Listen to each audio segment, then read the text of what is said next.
Welcome to a Life Under Construction podcast. I'm your host, Rhoda Daniel, and I'm extremely happy to have you here with me today. If you're tuning in on Spotify or Apple Podcasts or watching on YouTube, welcome. I hope you had a good week, and I hope this podcast will make your week even better. On this podcast, we talk about all things that are needed to build the lives that we want. And today, we will be talking about wisdom. There is this story that is often told about the wise man and the foolish man. You might have heard this story before, but let me quickly summarize it for you. Both of these men, the wise and the foolish man, wanted to build their houses. The wise man built his house on a rock.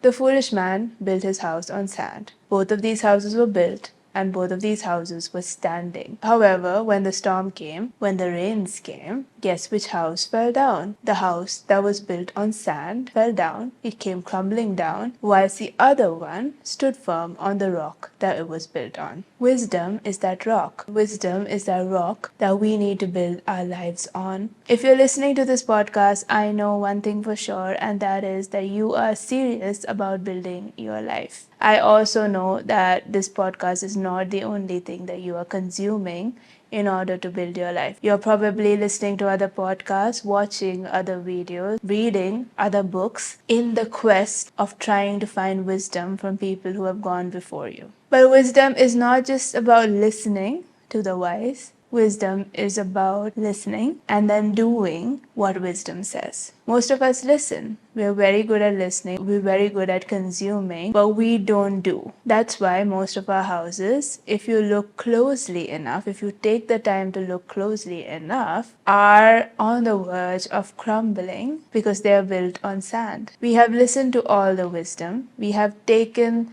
the easiest aspects of it. We have put in the bare minimum and built our house to stand, believing that it would be enough, but it isn't. One day when the rains come, one day when the storms come, and they will come, this house that we have been building with the beautiful walls and the aesthetic interiors does not have a chance to stand on its own. I'm not trying to scare you. I'm just trying to give you a chance. Take some time to go look at your house. Go look at the life that you have been building and just check whether it is being built with a good foundation or not. The foundation is the most important part of a house. The deeper and the stronger the foundation is, the taller and the stronger the house will be. But to a house owner, the foundation is probably the most boring part of building a house or getting a house built. It's not pretty to look at. It's bland and it's boring, and it takes a lot of time when you just wish that you could start building the floors, start designing the interiors. But if you don't take that time, whatever we build on top of it is not going to last for a long time. Yes, the interiors are the fun part. We all want to think about the colors of our walls. We want to think about the curtains that we're going to put up, the sofa that's going to be in our hall, the color and texture of that sofa. Those are the fun parts. Those are the things we want to take time on.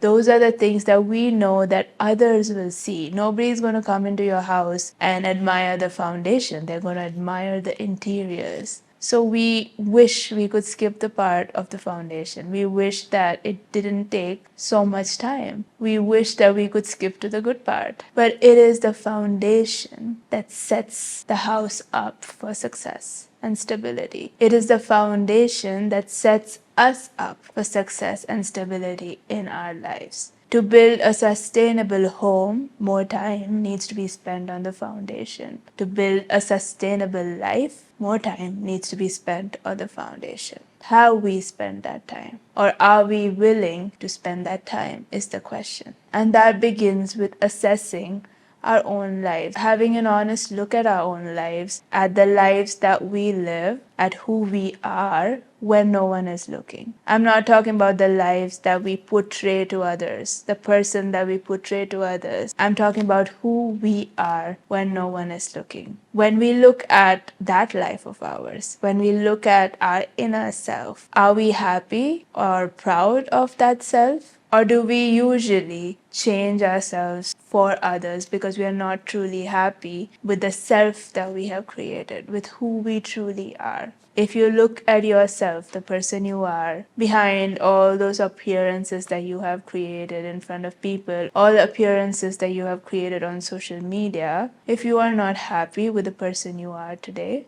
maybe it's time to make some changes. Because putting paint on a wall that is cracked is not going to help in any way. It's just going to help temporarily, and that is only in terms of how it is seen.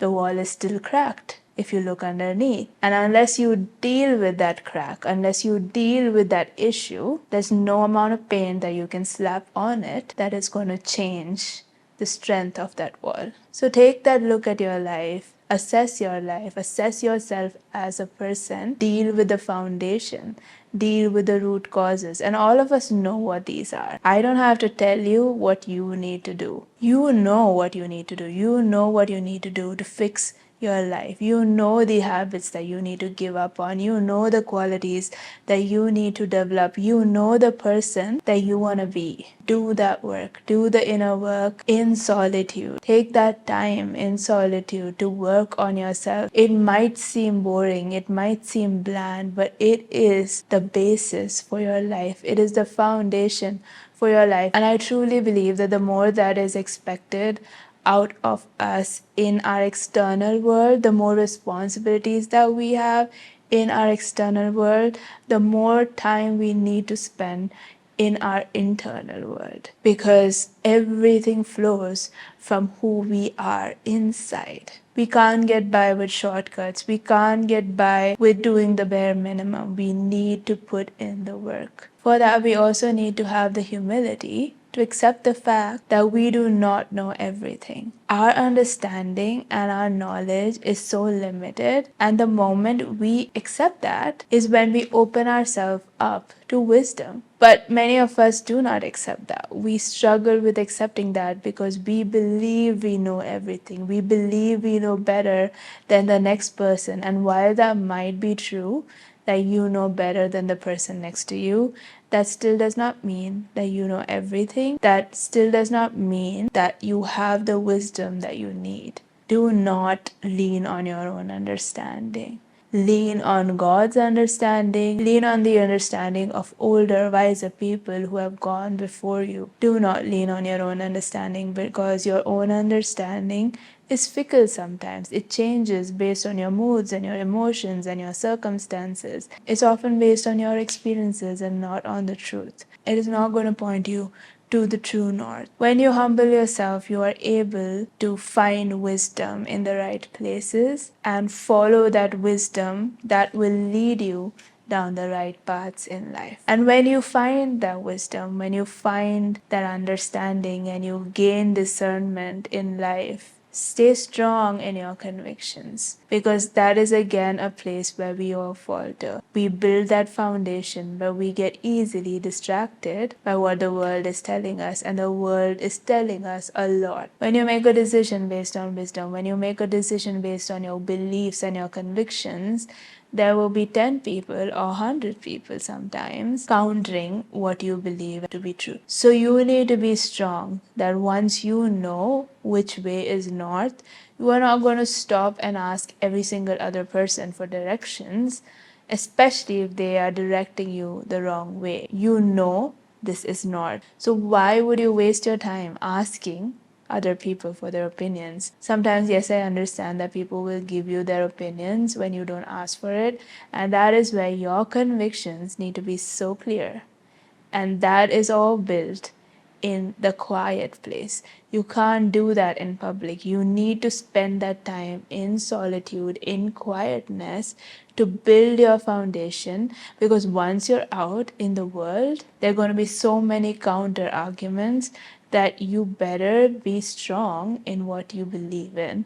You better be strong in what you have decided. That is why building that foundation, taking that time to do that inner work, is so important. Otherwise, it is like that house built on sand. When things are good, it's going to be fine. It's going to stand. It's going to survive. But when things come at it, That is where the foundation and the depth and strength of that foundation truly matters. My dad always says that you are the one most responsible for yourself. So don't let other people, don't let society, don't let culture dictate your wisdom. Hold firm to the wisdom and understanding that you gain in that quiet place, in that solitude, because it is your life raft to get through life. Everything else can cause you to drown. Wisdom in some texts is portrayed as a woman, and they say wisdom is crying out on the streets. She calls out for us to listen. She's trying to get our attention.